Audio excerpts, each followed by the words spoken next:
sorry for the delay that we had. We had a little time zone, little difference, but it's all good now. That's on And me. Sorry, guys. it's all good. This episode is brought to you by Great Lakes Disc. Whether you're looking for cool new gear or your new favorite disc, Great Lakes Disc will hook you up. I made it super easy. Just go to the Linktree link and start your shopping. Without further ado, I'll let my guest fully introduce himself, where he's from, and how did he even get into disc golf. Yeah, just jump right into it. Hi, everybody. I'm Craig. I am the founder of Idiosports. We are a disc golf specific footwear brand.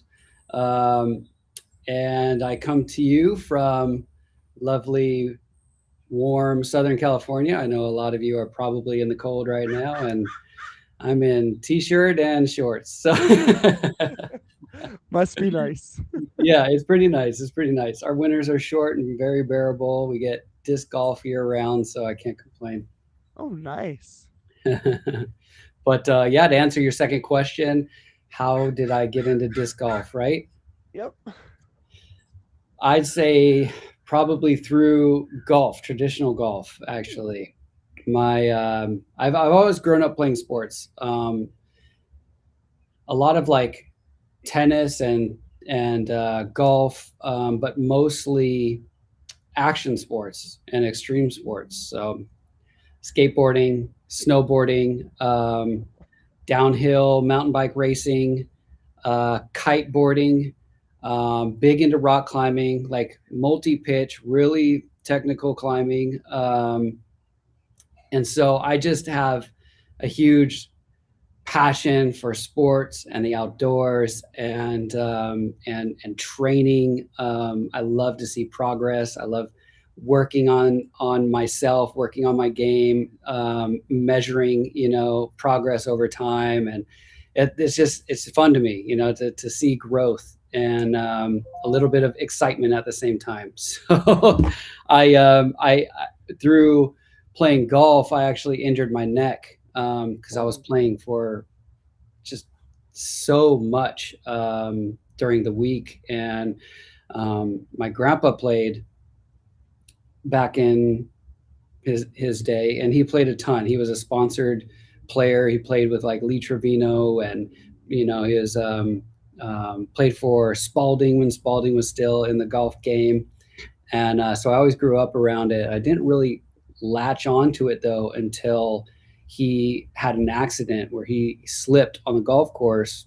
Ooh. He hit his head. I know, kind of morbid, but this is the origin story. And so he hit his head, and he got dementia from his accident. So Oh I mean, he boy. played so much, and they warned him, "Don't go out there, Pete. Don't go out there. It's cold. It's icy today, and just a grumpy old man." He's like, "Can I cuss on this show?" He's like, "Oh well, I know what the hell I'm doing. I play this course every day." And he went out there and he slipped on first tee, and so over the next year, my mother, my brother, and I took care of him. And as he kind of like lost um, his sense of reality, the one thing I could still do with him is I could wheel him out to the driving range and hit balls, and he could still pick my form apart, because it was just like music, it was just so ingrained in him over his lifetime that he could still watch and pick my form. And it was like just a way for us to continue to bond and get him out. And so I really latched on to golf during that time. And after he passed, I continued to play for the next 6, 7 years, um, avidly, avidly. And because he was a pro at the course, I could go, and practice and use the greens, and I could just play whenever I want. And so I was grinding, practicing like 4 or 5 days a week. And I ended up injuring myself to the point where I couldn't play golf anymore. I the swing and the just the rotation on the neck. I grew a bone spur, and so by repetitive motion over and over and not giving myself time to rest in between, I got that bone spur, and I just couldn't play anymore without days worth of pain. So it was my fiance, Rosie. She works for the company as well. She's the one that actually introduced me to disc golf. She gave me one of those Innova starter sets, and it was just the perfect, lateral move, because I could still think about course management, and just it was just different tools, right? So it quickly grew on me, and yeah, the rest is just really history, man. Yeah. So with you like having a sport background as I do, and we both know that like each specific sport has a specific shoe. Like for me, like I ran, like I'm a Yeah, runner. So you yeah. have specific shoes for what you're doing.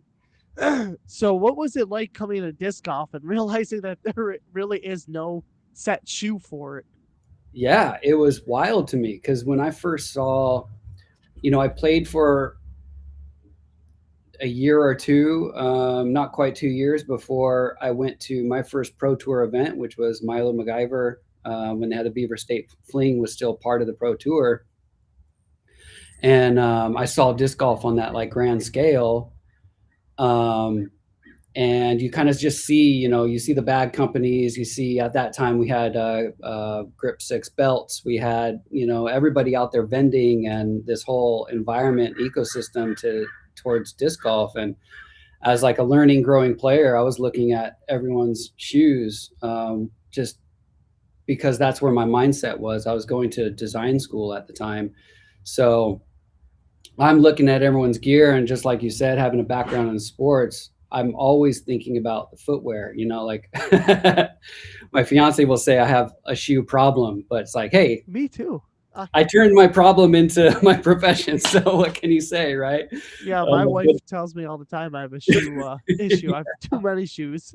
I know I just can't get rid of them. It's like, when's the last time you wore those? Oh no, a year ago, but still, what if I want them again?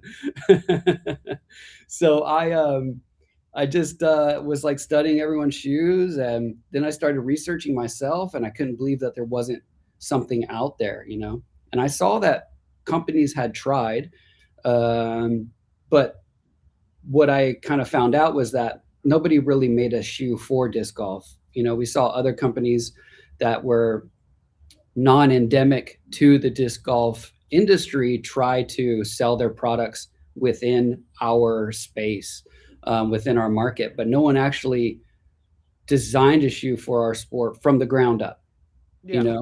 And so I started kind of taking on that task and researching and interviewing people, in the hundreds, to find out what people were wearing, what they liked and didn't like, and kind of gave me my design parameters that I could start thinking about technologies. And all right, this is what we've tried. Let's try to improve it, and just kind of finding those main topics that people wanted out of a shoe, make sure I incorporated that, and just kind of running with it as sort of, just a personal project, honestly. Yeah. So how do you go from like, hey, I have this idea of I want to make a shoe.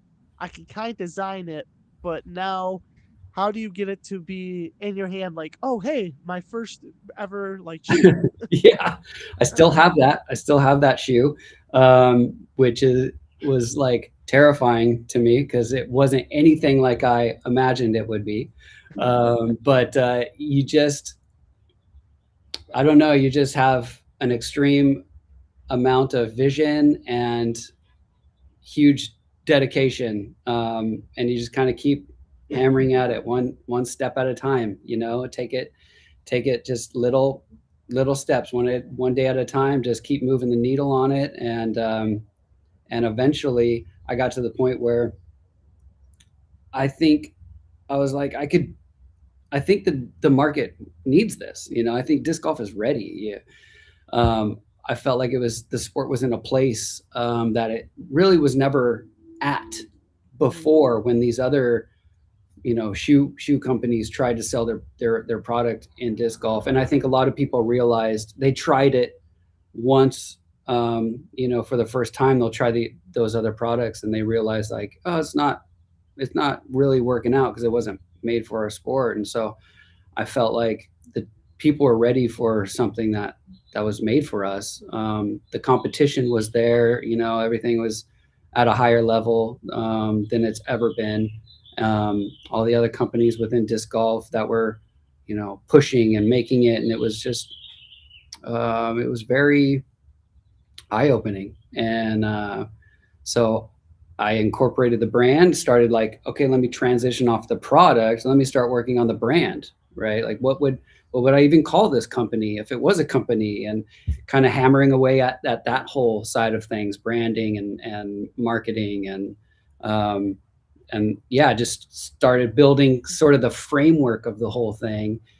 And then eventually incorporated it and decided I was going to launch this product. And then it was just a matter of trying to find manufacturing, trying to put all the pieces together. And I had no idea, like, I don't know.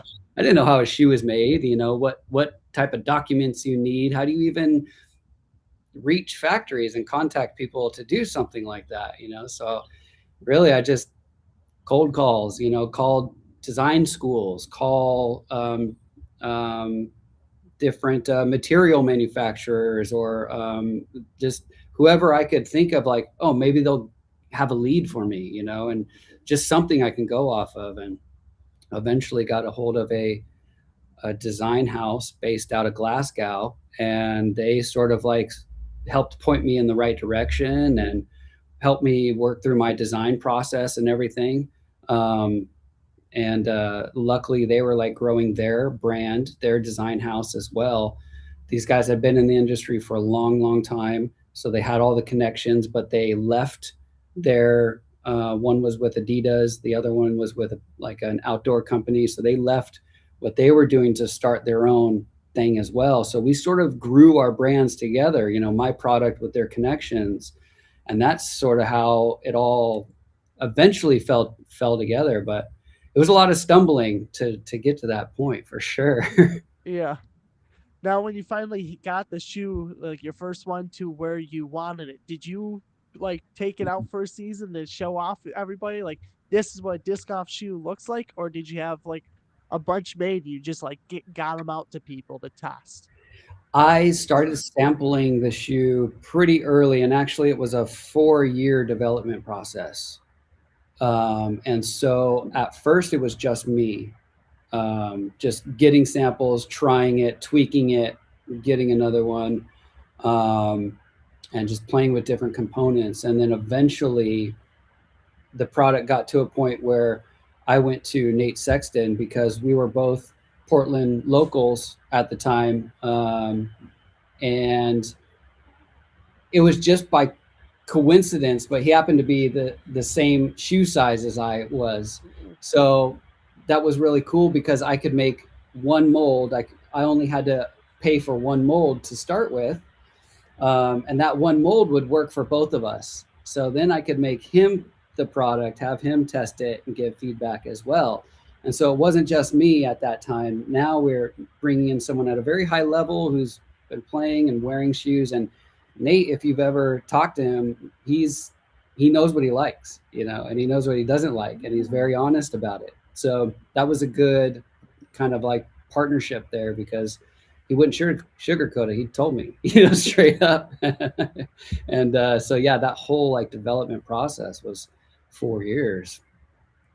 Yeah, so every time you like get a shoe, like you're ready to like before it gets ready to be available on the market, how much testing do you put it through? Like, do you take it out for a full season and get a full season of wear and tear on it to see how it does, or a couple rounds, or Yeah, it all just is sort of flows into itself at this point, because after that first one launched, that first one took 4 years, right? And but then after that launched, we could basically continue to study the product as it's circulating through through the market and on different players, and we could watch certain things, paying attention to comments. We're always looking.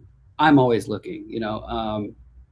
And reiterating, redesigning, and that's really like, I think, the key to having a company within disc golf, especially something as complex as like footwear, because you've got somebody on the inside who's watching and listening, and to think that, you know, other brands like Nike's not listening to disc golfers and going, oh, they're the shoes, you know, tearing apart here or there, or it's separating here, or you know, the ankle cuff isn't the right shape. They don't care.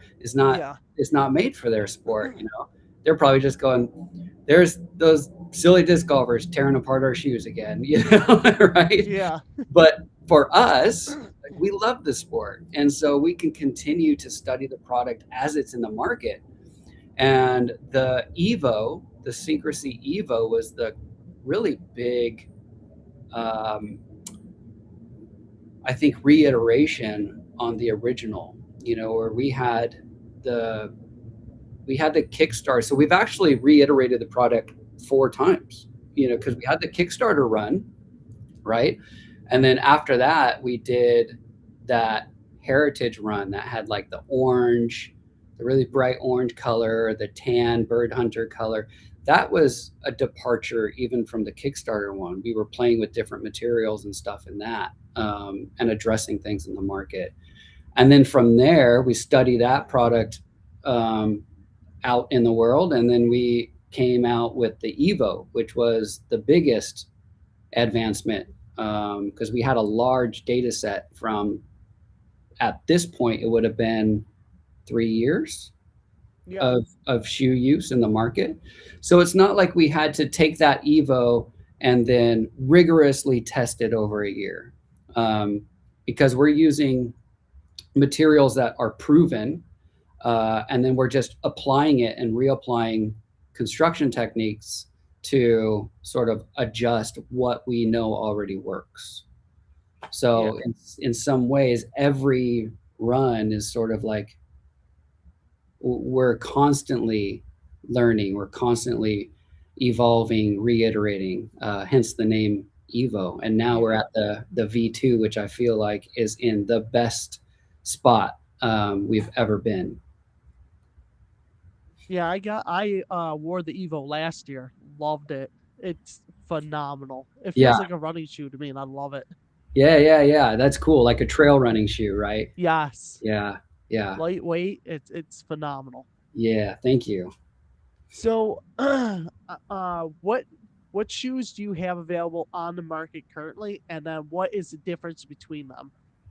We have the Syncrasy V2, which the Syncrasy will always be our flagship go-to do-it-all shoe, right? As we continue to grow and, become a footwear brand that can cater to every type of player and every type of terrain, like, you know, we want to continue to develop shoes that are specialized now. Like we can make a dry weather shoe, we can make a, you know, Pacific Northwest shoe, right? But I think the Secrecy will always be in that lineup as the flagship, go to, do it all kind of shoe, right? And then we have now the Brawler, which is our high top, sort of version of the Syncrasy.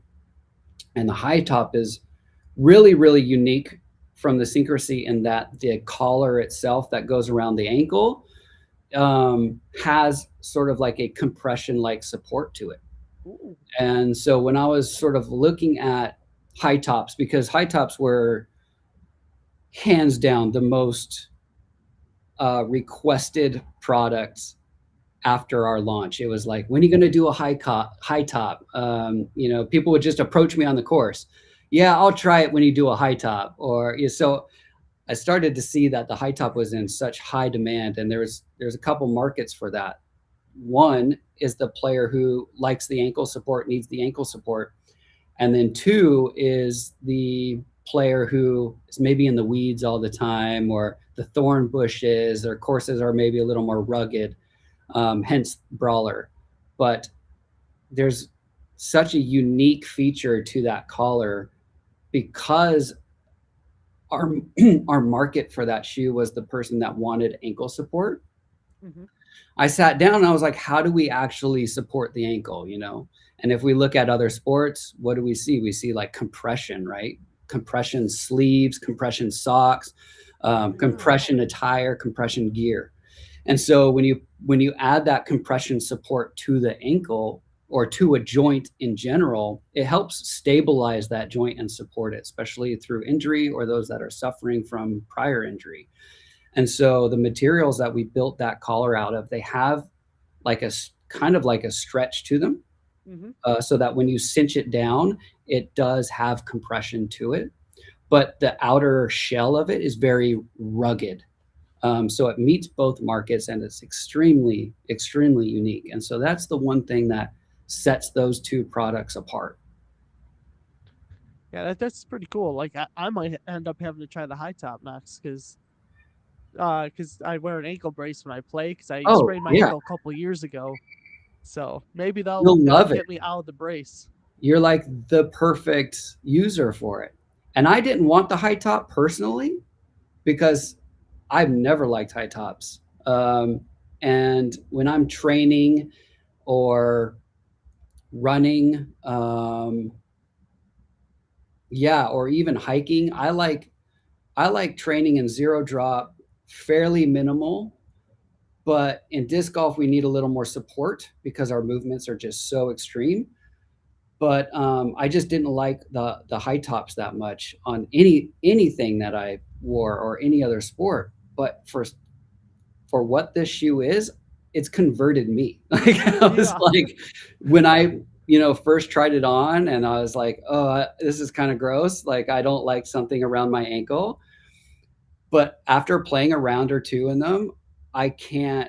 I mean, I can go back to the low top, but I prefer the high top, which is really ooh, quite incredible. And then we have Corey Ellis on the team, who same thing. He wasn't fond of the idea of a high top, and I was like, just try it. Let me just get one out to you, and it became his signature shoe.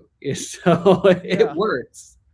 yeah. I'll definitely I'm gonna be putting in an order in like the next couple weeks. So I'll definitely order the high top version Yeah, now. yeah. That's gonna be really cool. So how do you find players to work with to kind of like represent you? Because it's like the shoe you is available to anybody, like anybody and everybody can obviously wear it. So Yeah. it's like how do you handpick of, oh, I want this person to not only wear the product but also represent it? Yeah, it's a careful decision because we want players, or I want players. I say we, but the company is myself, it's my fiance, and it's our graphic designer and my assistant marketer, Caden. So it's a three-person team. But I really, I really like players who, one, they got to understand the importance of footwear, right? So like you and I, we understand that because we have a background in sports. A lot of players found disc golf as their one and only sport. And they've been using whatever their go-to shoe is for so long that it could be difficult to convert them or for them to see the benefits. So that's number one is I look for players who really pick apart their gear. If they're very gear oriented, or even discs, like if they nerd out about discs, they'll probably nerd out about their footwear, right? Because it's all technology. And then the second most important thing I think is that they're not afraid to talk about it. They're vocal, they're on social, they're not afraid to put the product out there, they're not afraid to call people out on their footwear. Like I love that because it's a product that you don't, unless you're not talking about it, you're not seeing it, you're not Yeah, noticing, right? It's on people's feet, it doesn't always get camera coverage. And so unless you're really boasting about it, and putting it out there, and helping us spread the word, then it's just not going to spread. And so having players who understand the value of, I think, social media, content creation, goes a long, long way, because my voice is only so big. right? Like we're one brand, we're a small disc golf brand, and our account only reaches so many people. But having others to be able to spread the word like yourself makes such a huge difference to get it out there. Yeah. So a few weeks ago, speaking of social media, I seen Owen post that she's not with you guys anymore, and I was like, oh man, that kind of like that's kind of why like I that's kind of what drew my attention to your company was because I seen her wearing those shoes, so I googled what they Cool. were. I was like, oh Yeah. okay, I'll try them. And Yeah. then I was like bummed out when I seen that she left. I was like, oh Yeah. We have a competitor in our sport now, sort of, right? We have another shoe company that is selling footwear to disc golfers, although they're not a disc golf brand and they do not make a disc golf product. We make a disc golf shoe. We are the only disc golf shoe made for the player, but they come with deeper pockets than a small brand like myself. Right. I'm a disc golf brand. My market is this big. yeah, Right? It's very specialized, and they are a footwear provider for the whole country. They sell shoes to anybody with feet because it's a lifestyle shoe, and it's just made for comfort and wearing in day-to-day life. It's not a performance shoe. So, but because of that, their market's huge, and their pockets are deeper than mine. So that's good for players on tour, like Own, and some who are able to wear that product and it doesn't affect them too much on course, because it helps to keep them on the road. It helps them to play the game that they love, the game that I love and we all love. And that's a good thing. But we need people who understand, like I said, they understand the technology. They're not afraid to talk about it. And I can't I can't just match everybody's offers. I'm mm-hmm. not that big, right? So again, it's just the value in the player who understands the importance of their footwear. They understand that having the right pair of shoes on helps them out in the field to play their best, which will ultimately make them more money, right? It's going to allow them to climb the ranks. They don't have to think about their footwear. That's that's the biggest thing, when you don't have to think about slipping out there, when you can throw your shot and your shoe doesn't pop off your foot. It shouldn't pop off your foot, right? Yeah, That's like number one, needs to stay on your foot. yep, And so for us, it's just it's it's a competition of marketing in a way, but our voice is much smaller. So yeah, we just need those players who understand the value and are not afraid to push for us. yeah. I mean that's the way it is. Yeah. So Yeah. We're growing disc golf from the inside out, right? Because yeah, nobody did it before. Nobody invested their R&D into our sport before Idio. And everybody wants the big brand to come in, but we're too small for them. So what about the brands who are within disc golf trying to build it from the inside out? And you see in every other sport across the world how important footwear is to them, right? it's huge. It's huge. It's huge. And the footwear provider is the huge title sponsor of everything. But they all had to start somewhere, right? Like Yeah, Nike had to start somewhere. Nike did running first. They didn't enter basketball right away. That wasn't their main sport, but they had to start somewhere. And everybody thought the Jordan was ugly, and nobody understood it, you know.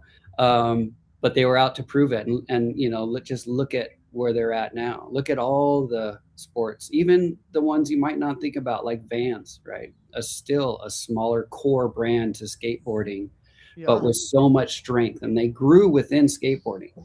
And Idio has the ability to do that, but people need to support us so that we can in turn support them. That's how it works, right? And we yeah, can grow and to that point. We can get there because we've seen it historically happen. But But yeah, we have to start somewhere. Yeah, and all it takes is a bunch of people to really understand the importance of footwear and like Yeah, having grip no matter what. I mean, during a football game, how many times do you see a running back run off the field and change his cleats because his pair were too slippery? dude. Yeah, 100%. Yeah, You couldn't. Seth Curry wouldn't show up to the court without, 5 pairs of shoes on backup. Like, it's such an important piece of gear. It's not just a shoe, it's a piece of performance gear, right? Like, you yeah, rely on it. It has performance baked into it. yeah. So yeah, Like can't go without it. yeah, like Noah Lyles shows up to track. He has special spikes, Yeah. or Usain Bolt when he was running, he had his special spikes. Yes, yes. Right. Footwear And is the some most players will have important thing. custom shoes made for them too. Yeah. Yeah, footwear is like the most, especially for disc golf, because if you think about where's your power come from, your feet. Yes. That's where it all comes from. Yes. 100%. Everything starts from the ground up. And that's why I would say the shoe is the most important piece of gear that you could put on before your round, before your tournament, before your game. Like, it's the most important piece, and it's the link between, the playing surface and the player. So Hmm. huge, huge.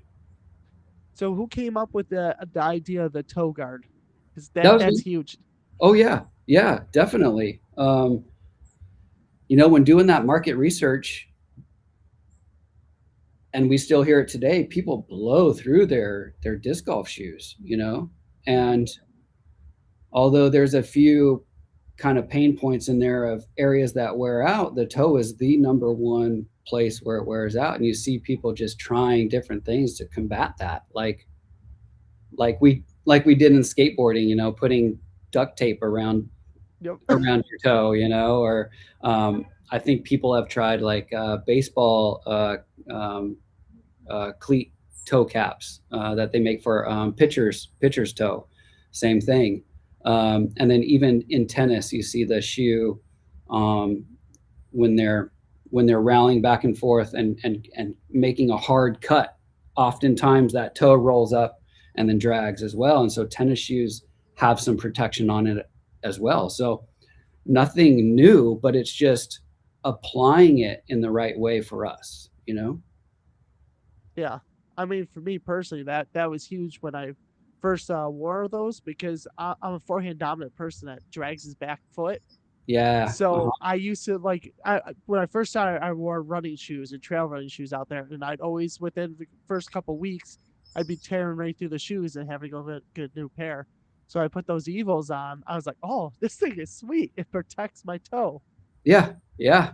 Definitely. And then, you just, if your shoe lasts that much longer, you get much more value out of your spend as well. And I think our product at $135 for the Syncrasy is more than fair. It's priced really well. I mean, when you look at performance shoes in other sports, you're looking at a $200 pair of shoes.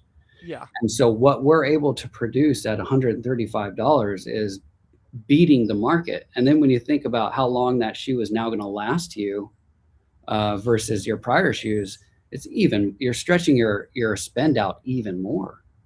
yeah, So and yeah, plus, I'm impressed about where we're at on the pricing. Like, I wanted to build a fair product. I wanted to price it fairly for people. I'm not trying to rip anybody off. I could price it higher for sure, yeah, but I run a fair company. I'm honest, and I want to price everything accordingly. I want things to be, have value to the disc golfer. And I understand that a lot of people in our sport maybe play our sport because they don't have a ton of disposable income. Our sport is, for the most part, free. It's incredibly accessible, and I don't want to leave people out who otherwise can't, get a hold of our product. I want people to try it. yeah. So let's talk about that canopy that you showed, that you sent me a video of. Yeah, What's yeah. that for? That's the next biggest project. And sorry about the camera quality. Actually, it plays into this. Our life is just upside down at the moment, where all of our stuff is going into storage. I don't have a desk anymore, so I don't have proper lighting. Um, and we are getting ready to hit the road and tour full time starting in Charlotte with the Pro Tour. So we're super excited to be heading out. We've got our travel trailer, and we're going to have some product on the road. And I've designed what's called the Idio Performance Center, which is a huge activation. It's at most events, it's 675 square feet. Wow. And so, yes. So, what I showed you is one tent of three. Oh, wow. Yeah, it's the biggest on site activation that the Pro Tour's ever had. And we're going to be running a full simulator in one of those tents. It's just dedicated as a disc golf simulator. It's going to be fully walled in, and it'll have a projector and a screen, and we'll have the tech disc in there, and we'll have mini games so people can come play and compete against their friends and win prizes. And we'll have be giving away a pair of shoes at every event. We'll be giving away stuff every single day that we're there.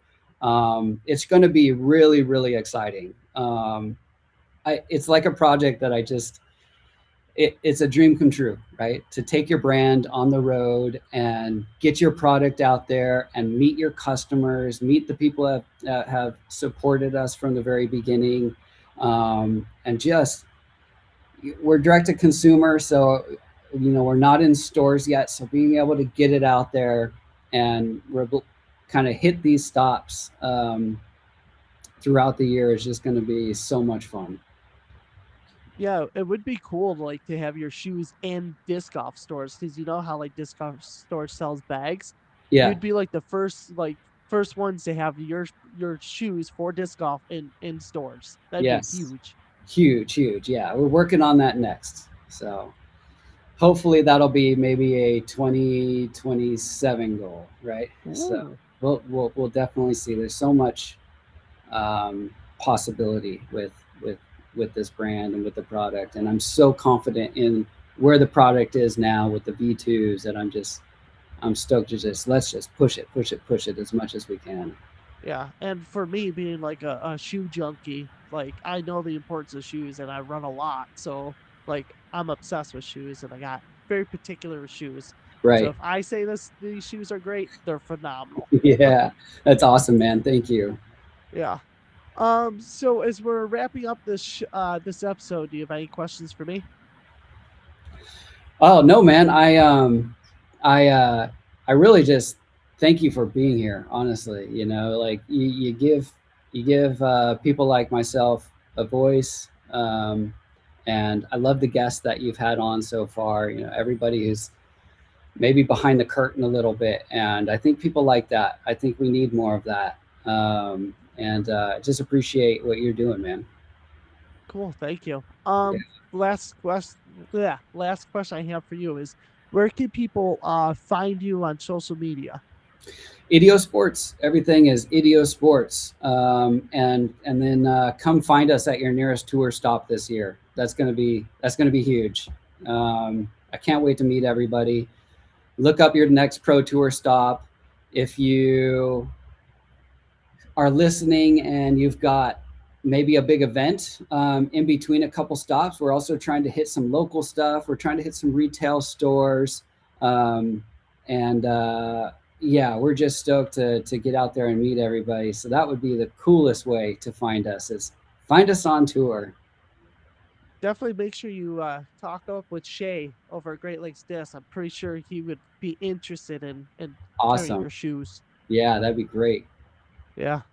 All right, cool. Thank you for coming on. Thank you, Josh. I appreciate you having me. Yep. Have a good night. All right, buddy.